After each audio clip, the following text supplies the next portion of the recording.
mediante los sensores, él logra percibir su medio ambiente, realiza en su mente o en su psiquis o en sus circuitos la tarea que va a realizar y la actúa mediante las acciones, las cuales va a devolverse al medio ambiente.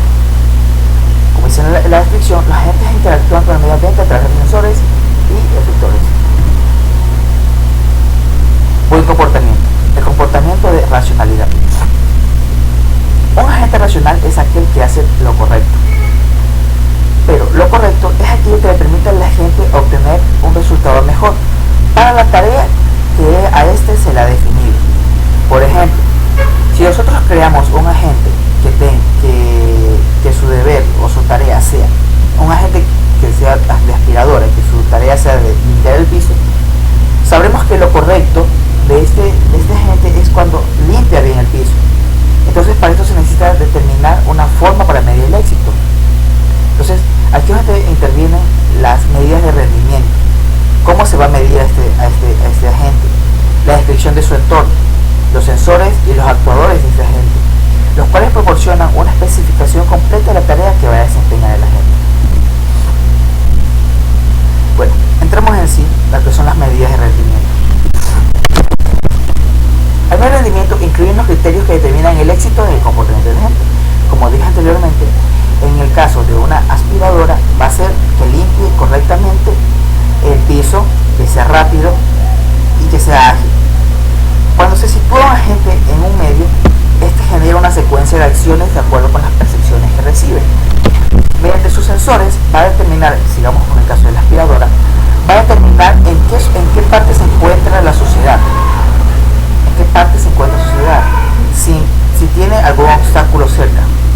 Entonces, si la secuencia es la deseada, entonces se sabrá si el agente habrá actuado correctamente. Si en el caso de esta aspiradora limpiará bien, no se chocará contra los objetos que encuentre y percibirá al instante o en lapso de cierto tiempo la suciedad que se encuentra en el piso, sabremos que ese agente habrá actuado correctamente. Pero, ¿qué es la racionalidad? Bueno, la racionalidad es un momento determinado que depende de 4 factores. Primero, la medida de rendimiento, que se define el criterio del éxito, como ya lo definimos anteriormente. El conocimiento del medio en el que habita acumulado por el agente, en otras palabras, su entorno. Las acciones que la gente puede llevar a cabo, qué es lo que la gente puede realizar, qué es lo que puede hacer. Y la secuencia de percepciones de la gente hasta este momento, o sea, lo que puede determinar mediante sus acciones. La definición de un agente racional es la siguiente. En cada posible secuencia de percepciones, un agente racional deberá emprender aquella acción que supuestamente maximice su medida de rendimiento, basándose en las evidencias aportadas por la secuencia de percepciones y en el conocimiento que el agente tiene almacenado. Pero bueno, vamos a entrar en sí lo que son los entornos de trabajo. Para esto, los entornos de trabajo se pueden determinar como el problema y los agentes racionales van a ser su solución. Volvamos con el ejemplo de la aspiradora. El entorno de trabajo, o sea, el piso sucio, puede decirse que es un problema. Y la aspiradora, el agente racional en este caso, va a ser la solución a ese piso sucio, a esa suciedad. Pero especifiquemos la especificación del entorno de trabajo. Para esto nos vamos a basar con la denominación REAS, que es rendimiento, entorno, actuadores, sensores. El rendimiento define el grado del éxito de la gente ante su forma de actuación ante su forma de actuación racional sobre el entorno. Ya lo definimos anteriormente. El entorno es el área o lugar en la cual opera el agente racional. Si podemos tomar el caso de la aspiradora, va a ser el piso sucio. En caso de que digamos, por ejemplo, en el capítulo del libro estamos trabajando sobre un taxi automático, su entorno, ¿qué va a ser?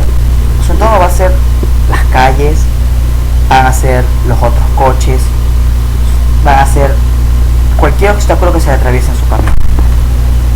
El entorno va a ser el lugar en sí en el que la gente va a trabajar. actuadores. Los actuadores son una forma de relacionarse con el entorno. Cómo este agente se va a movilizar, cómo esta gente va a trabajar, cómo esta gente va a socializar, por así decirse, con el entorno.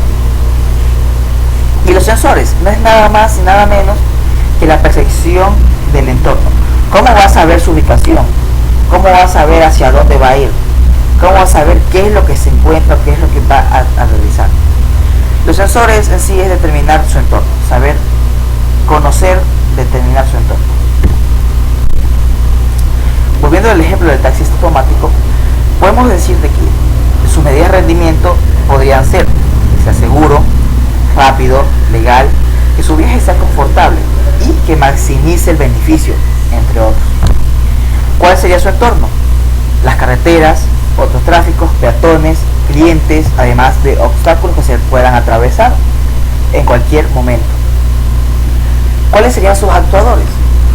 La dirección, el acelerador, el freno, las señales, las bocinas, los visualizadores, cualquier cosa que le permita interactuar con el entorno y a los demás conocer cómo va a actuar él. Y sus sensores. Considero de que casi un 90% de los agentes deberían tener cámaras, porque son los que creo que le permitirían de mejor manera observar su entorno, aunque también podrían tener los sonares en otros casos. Pero bueno, sensores pueden ser las cámaras, el sonar, el osímetro, GPS para conocer su ubicación, tacómetro, visualizadores de la aceleración, sensores del motor, teclado para ingresar la dirección en la cual se va a dirigir. Esto aquí en sí, este cuadro, es la descripción de las redes del entorno de trabajo de taxista automático, más a fondo. Sigamos. Pero las propiedades del entorno de trabajo. Existen algunas propiedades en las cuales se puede basar el entorno de trabajo. Totalmente versus parcialmente observable, vamos a dar a conocer más. Determinista versus estocástico, episódico versus secuencial, estático versus dinámico, discreto versus continuo, agente individual versus multilenguaje. Bueno, vamos a dar a conocer un pequeño detalle de cada una de ellas. Y bueno, totalmente observable versus parcialmente observable. Totalmente observable puede decirse que percibe por completo su entorno. Parcialmente observable son los sensores no eficaces, no precisos, o que no puede percibir totalmente su entorno. Por ejemplo, en un tablero de ajedrez, el agente racional puede percibir totalmente su entorno, porque todo su entorno se va a basar nada más y nada menos que en el tablero y un poco de su contrincante que va a estar sentado al frente, y lo va a percibir en todo momento. En cambio, parcialmente observable, volviendo al caso del taxista, él puede darse el caso de que no perciba totalmente su entorno. Puede que simplemente perciba para ciertas direcciones y no tan distantes de él, digamos, en un radio de 5 metros. Sigamos.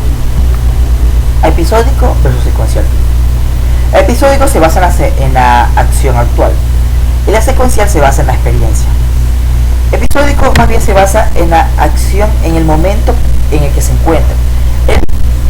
Un agente que se va a realizar, un agente episódico simplemente va a tomar sus decisiones en el momento en base a lo que está sucediendo ahora. Digamos, en un tablero de ajedrez, en cierto movimiento, él puede tomar su decisión dependiendo de la jugada en que se encuentre, en la que se puede limitar simplemente a mover el rey, mover reina, mover peón o así. En cambio, secuencial se va a basar en la experiencia. Va a decir, bueno, tomé cierta decisión la cual afecta mi decisión, tomé cierta decisión antiguamente la cual afecta mi decisión ahora. Sigamos. Los discretos versus continuos. Discretos sería continuo un conjunto de pasos finitos, o sea, poner un número preciso de pasos cuales la gente puede realizar. Retomando el caso del ajedrez, digamos, en el ajedrez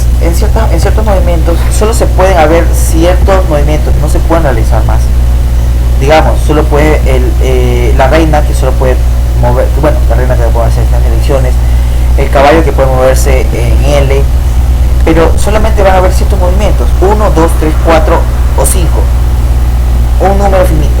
En cambio, continuos son acciones y percepciones infinitas. Pueden haber un sinnúmero de circunstancias en las cuales puede darse que la gente tome diferentes acciones. Por ejemplo, un taxista. En el caso de un taxista, cuando uno va conduciendo, existe un número infinito de posibilidades de que algo suceda.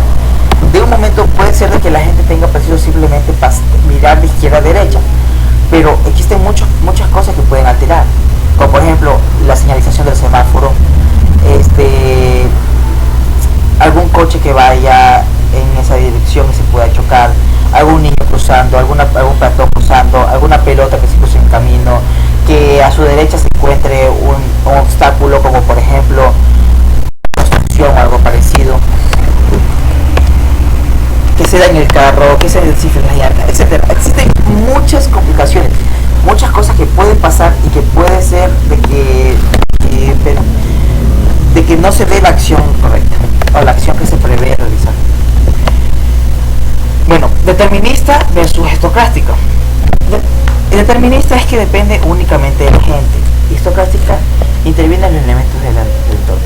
Determinista es que la gente realmente no se va a centralizar tanto en el entorno para cumplir su meta, más bien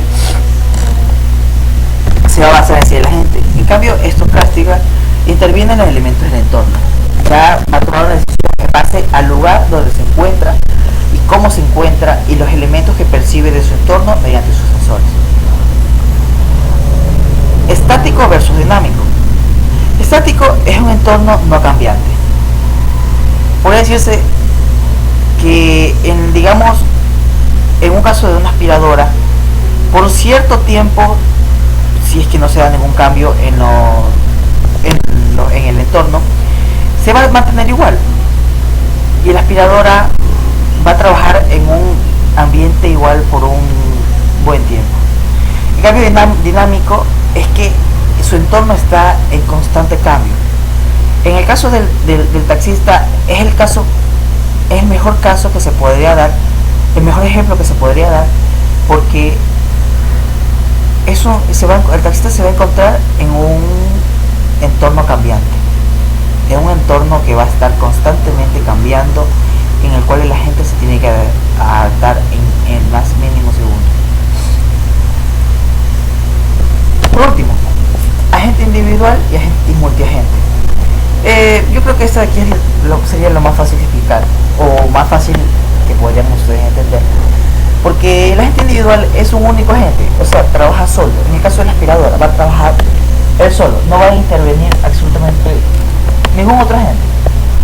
En cambio, multiagente es que ya interviene mucho más, o un solo agente, en el caso de la aspiradora, por decirse, está comunicado con otros para dividirse el trabajo. En el caso de taxi automático, podría ser multiagente porque digamos una cooperativa de taxis automáticos se van a estar intercomunicando entre ellos y se pueden estar enviando información constantemente, enviándose el estado de las carreteras,